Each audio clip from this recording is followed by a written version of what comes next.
What's going on, you guys? I'm back here today, bringing you a new video and a new concept. So I'm going to be reviewing this Elimination Chamber pay-per-view that was last night with my figures, talking about my thoughts on the matches, all the stuff that happened, so yeah.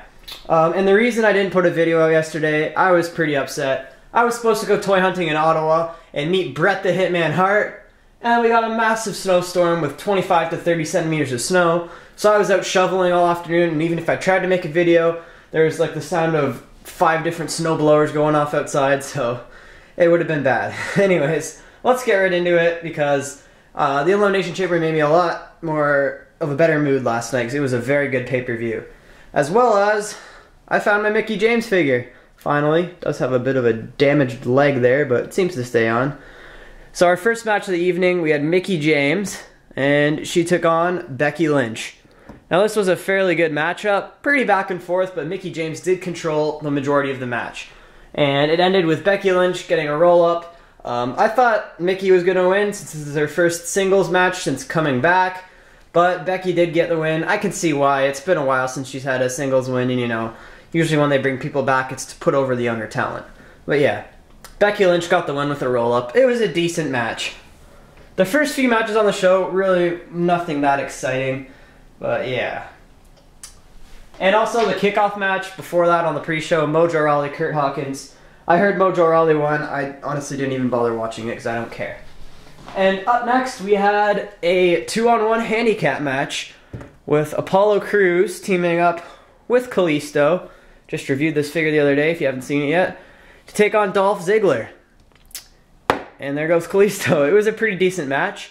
And Dolph Ziggler attacked Kalisto at the start of it on the entrance ramp and beat the crap out of him basically, and he was out for the first 10 or so minutes of the match, and then Kalisto came waddling down to the ring, and right after he gets there he's doing all his springboards and flips and all that shit, and Apollo Crews and Kalisto got the win with Apollo hitting his finisher, and then after the match Dolph Ziggler beat the shit out of them with his steel chair. So yeah, Dolph beat them up with a chair, and Apollo's leg got injured. I think it's his ankle, maybe his knee. So, yeah. Dolph definitely deserved the win, but I can see why. They need to start giving Apollo more wins, and I feel like he's really underrated. So that was that match, basically. And up next, we had the Tag Team Turmoil match.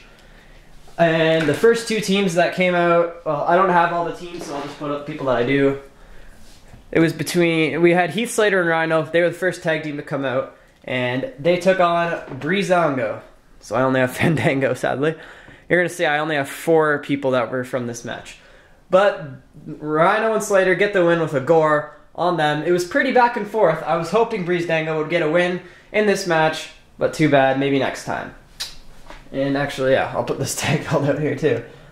So it was alright. And then the next entrant was the Vaudevillains. I don't have their figures, but they went very quickly to Slater and Rhino. Slater got them with like a DDT, I believe. So that was the Vaudevillains. Up next was the Usos. And the Usos got out. Slater and Rhino. I still, of course, have their like Surfer Boy versions because they haven't made their updated attires. But the Usos came out and eliminated Slater and Rhino. And up next was American Alpha. They came out looking really good. Got the Usos out, and the Usos proceeded to beat the crap out of them after the match, and pretty well rendered them unconscious. They were both down, and then they walked out, and then the Ascension comes out, and like, oh my god, is Ascension actually gonna win the titles? Nope. They don't win the titles. Ascension loses, and Alpha wins, yeah. It was alright, but it kind of buried the Ascension. But yeah. And that was basically that match. I was hoping the Revival would come out, but obviously they didn't. I didn't expect they would, but I was hoping that they would. So that was that match. Sorry about that, guys. My camera just died on me, but yeah, we're back. Anyways, the next match after the Tag Team Turmoil match, we had Natalya versus Nikki Bella, and I'm not gonna lie, I did not give a crap about this match. I pretty well was on Twitter the whole time, almost fell asleep. But it was a double count out, so they're probably going to have another match. Really sucks, but yeah, I really didn't care about this. Maybe you feel different, but this rivalry has not interested me in the least bit. But next up, we had a very, very good match. And this is where, if you haven't seen the show yet, this is where I recommend you start watching, because the rest of the card, it was okay. But we had Randy Orton taking on Luke Harper. And let me tell you, this was an amazing match. Very back and forth. Luke Harper looked amazing in this match. Really proving why he does deserve a singles match on a pay-per-view. Looking very, very good against Randy Orton. I really enjoyed this one. So that was that match. And up next, we had the SmackDown Women's Championship match. My favorite women's wrestler, Alexa Bliss, defending against Naomi. And this was a very good match again. Two very athletic women, probably two of the best on the rosters. But Naomi got the win. She's going to be holding the title going into her hometown in WrestleMania. Okay, it's alright. I'm an Alexa Bliss fan, but I do think Naomi deserves it. So congratulations to Naomi winning the women's title. Very unexpected in my opinion. I didn't see that happening at all. So that was that match. Alright, and the final match on the show, of course. The reason I bought the show was the Elimination Chamber match for the WWE World Heavyweight Championship. And it was a very, very good Elimination Chamber match. Probably one of the best in recent memory. And of course, the men inside of it, we had the WWE Champion, John Cena. And he defended against the Intercontinental Champion, Dean Ambrose. The Lone Wolf, Baron Corbin. The phenomenal AJ Styles. The Miz. And the Eater of Worlds. Everyone's glory pick to win, Bray Wyatt. And this was a phenomenal match. It was so good. So many awesome spots. I'm probably going to not be able to talk about all of them. But it started off with John Cena and AJ Styles. Very back and forth. Very reminiscent of their match at Royal Rumble and SummerSlam. They had some good series going. Almost hit their finishers. And then the next man in was Dean Ambrose. And again, it looked a lot like their match at No Mercy between the three of them. Very back and forth, lots of spots, like jumping off the chamber pods. And I forgot to mention, it's a new Elimination Chamber now. And it's like almost like a Hell in a Cell with pods in the corners.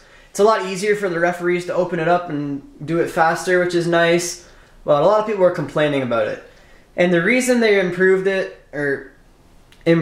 it was because they were having trouble with the arenas. Only some of the arenas would be able to hold the Elimination Chamber up because it was so heavy. So they had to redesign it so it would be able to go to any arena.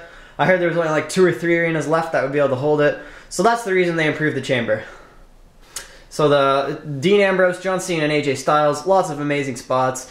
The next person to enter was Bray Wyatt. And Bray Wyatt came in, started destroying everybody. And yeah. And our fifth entrant was Baron Corbin, and he came in and absolutely destroyed everyone, laid everybody out, and hit the end of days on Cena, and Deep Six, I think, on Ambrose, I want to say. And our sixth entrant, The Miz, came out, and he was just standing there in his pod, and Baron Corbin was staring him down. Dean Ambrose sneaks up behind Baron Corbin and rolls him up for the 1, 2, 3, and Baron Corbin gets so pissed off. He picks up Ambrose and chucks him right through a pod, pulls him into the ring, gives him an end of days, and The Miz crawls into the ring and pins Dean Ambrose. So there's our first 2 eliminations, The Miz and Dean Ambrose. Now it comes down to John Cena, The Miz, AJ Styles, and Bray Wyatt. And the next elimination was The Miz after he tried to do a crossbody on Cena, and Cena did that roll through attitude adjustment spot, and The Miz is eliminated. So it comes down to John Cena, AJ Styles, and Bray Wyatt. Bray Wyatt and AJ start double teaming Cena, and there's some really good spots in there. And Cena takes the Styles clash and kicks out of it, and then later on he gets hit with Sister Abigail. 1, 2, 3, we have a new champion, and the crowd went nuts. And so did I here, just in my seat. I was on the edge of my seat at the end, because I really didn't care who won between these two. These were the 2 guys I wanted to win most. And now his stuff is falling off, that's great. But it was a very good series between these two. It ended when AJ went for the phenomenal forearm and Bray countered into the Sister Abigail. 1, 2, 3. Finally, Bray Wyatt is WWE champion. It's about freaking time. That's all I can say. He's earned it so badly. And he should have been champion way, way back in like 2014, which was very interested. I'm very interested to see what he has going into WrestleMania. I think we all know he's probably going to face Randy Orton, which should be pretty good. Randy Orton actually came onto the stage at the end, and the two of them stared down for a couple seconds, and Bray was holding the championship. Much deserved. Finally, Bray Wyatt is WWE champion. I really enjoyed this pay-per-view. Let me know what you guys think of this pay-per-view and if I should keep doing reviews like this. And please like, comment, and subscribe.